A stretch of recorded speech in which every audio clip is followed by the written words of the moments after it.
Hi everybody, Mark here again with Exotic Car Play Place, and today we are going to talk about the styling elements of the E60 M5 and how I feel it looks versus all the other previous generation M5s. Let's talk about it. Let's go for a ride.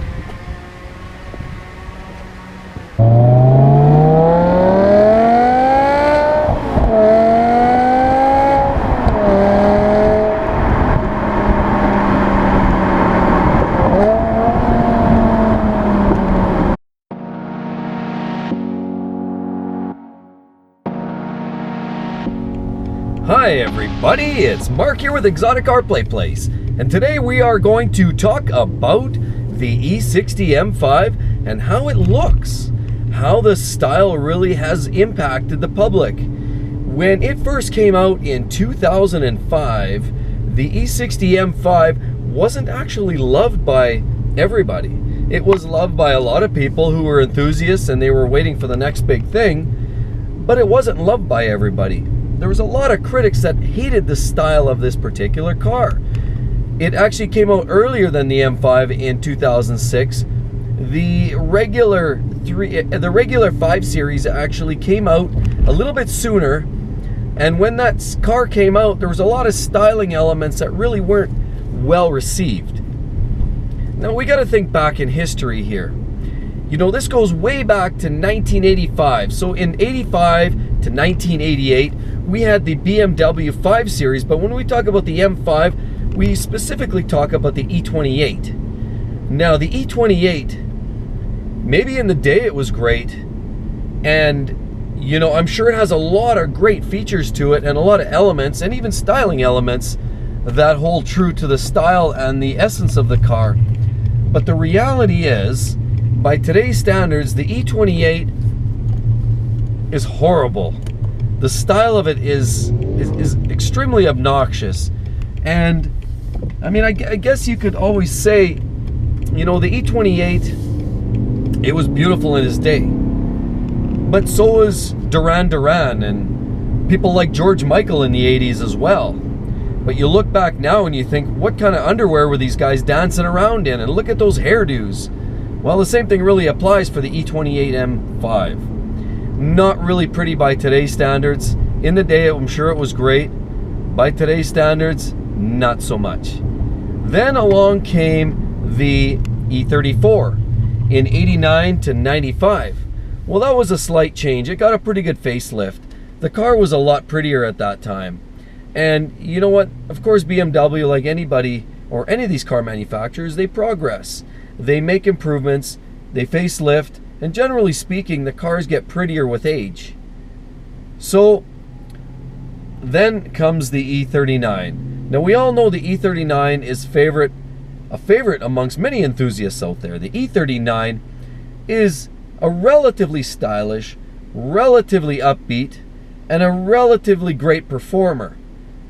The thing is with the E39, a lot of enthusiasts actually like it better than the E60, what we're talking about today. But the E39, if you actually look at it, is actually pretty dated by today's standards. Now, the performance was great, and the fact that it's a great driver's car that was fitted with a manual transmission and a naturally aspirated V8 motor made it loved by all. It put a great lap time down at the Nürburgring. It was able to deliver family and friends to the, to their relative destinations in a little bit of excitement, because the car had 4 doors, it had a trunk, you could haul luggage, but it actually had the true meaning of performance sedan that BMW was trying to get across. It was a pretty car, it was attractive, it was stylish, it was luxuriously appointed, and to be honest, it was quite a great car in its day. Now, along comes the E60 M5. Started in 2006 and ran to 2010. A lot of people did not love that E60. And when you look, even browse the forums, you'll find a lot of people that are actually the E39 lovers outright frown and scorn upon the E60. To be quite frank, I'm not sure why. The E60, in my opinion, has all the right styling cues. Was it ugly in its day? Was it kind of the nasty beast, sort of the hump, I don't know, was it the beast? Was it the car that everybody really kind of said, wait a minute, no, time to dial this back, go back and buy an old E39 and dodge out the E60 because the E60 was downright ugly? Well, in my opinion, I've always liked the E60. I've liked the E60 cars ever since they came out. I personally feel that the styling cues are actually up to date. It's the first time BMW stepped out of their proverbial comfortable skin and designed something that was a little more in line with contemporary styling. Look at the integrated bumper, for example. Look at the wraparound headlights. These are all beautiful touches. Now the E39 really looks, actually, when you compare those elements, looks very dated. The E39 really looks a lot like the 3 Series back then. I mean, BMW was consistent, at least in their styling across the different ranges, but it was quite difficult, I guess, from a glance, if you weren't a hardcore E39 owner, to really differentiate the difference between an M5 or just a 5 Series or a 3 Series. They all looked relatively the same, and the styling was quite, how should I say, bland. Now, again, the beauty with the E39 was the fact that it was a performance car, and I think people appreciated that car more for the performance drive maybe than the styling elements. So that takes us to the E60 M5, the car that I truly have felt in love with. Ever since I saw this car previewed on several magazines back in late 2005, I instantly fell in love. Then I opened the magazine and read the statistics, and I quickly realized the numbers that this thing put down were absolutely stunning. You know, I never really felt that way about the 5 Series before that time. I always liked the M3s. They always had that stylish, sporty look, and I think till this day, the M3s are still popular amongst the younger audience, but the M5s were always, you know, kind of the mature businessman. You know, he wanted that upscale car with some power, and it sort of carried them through that. That was a great car. It was a great option. The Uber sports sedan, if you will. It was an awesome machine in the E39. And in my opinion, quite frankly, the E39 was a great car. As a matter of fact, up to that time, it was by far the best M5 to date.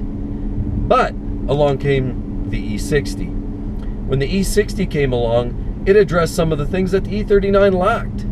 Look at the large wheels, 19-inch rims on the E60.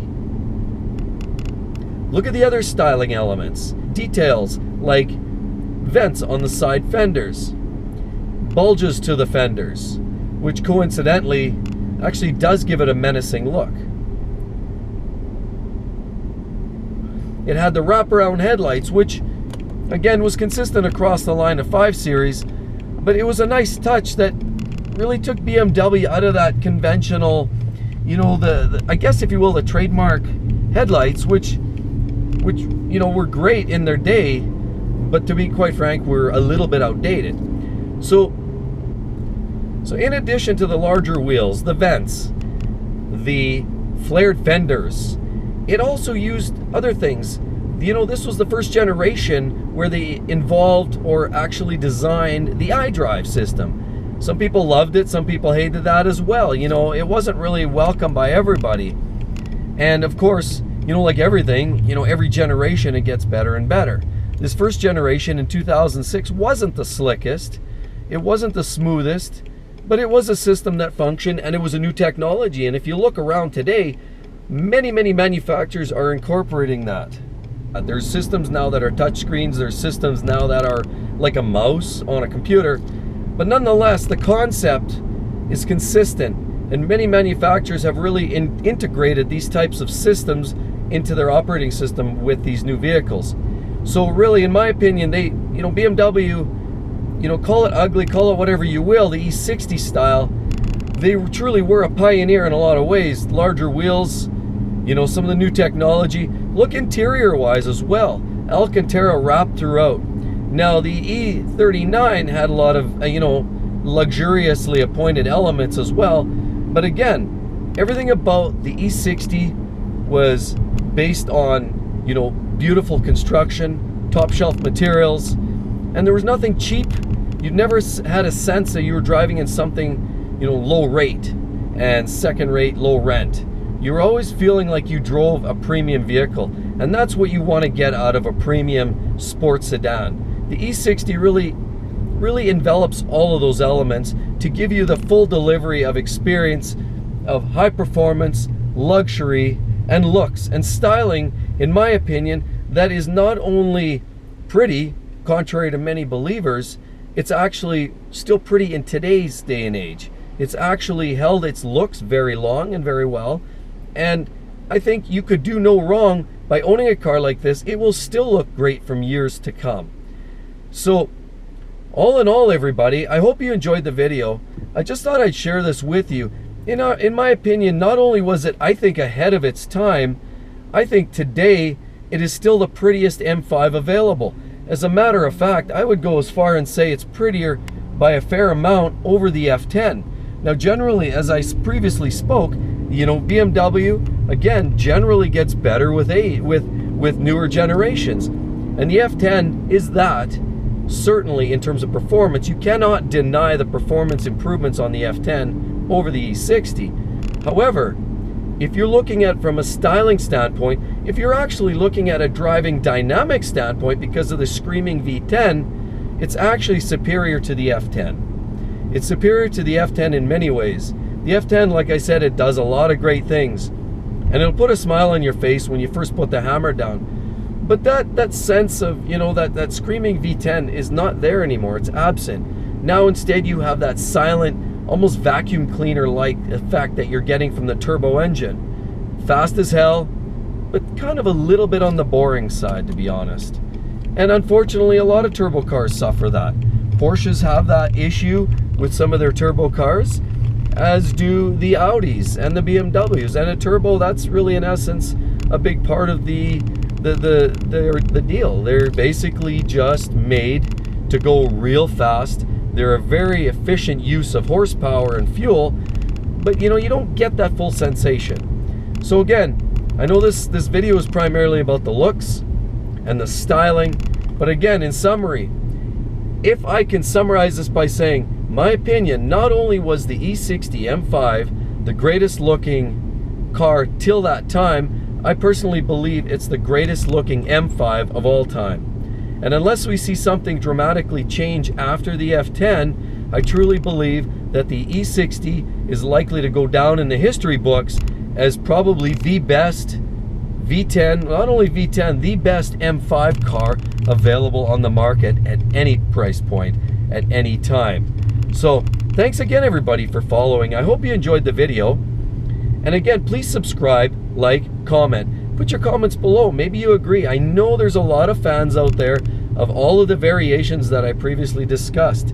I'm not here to insult any of them. They all have great attributes, and they were all great in their time. I just personally believe that the E60 is the best M5 of all time, bar none. So please like, comment, and subscribe. Thanks again, everybody. Bye-bye.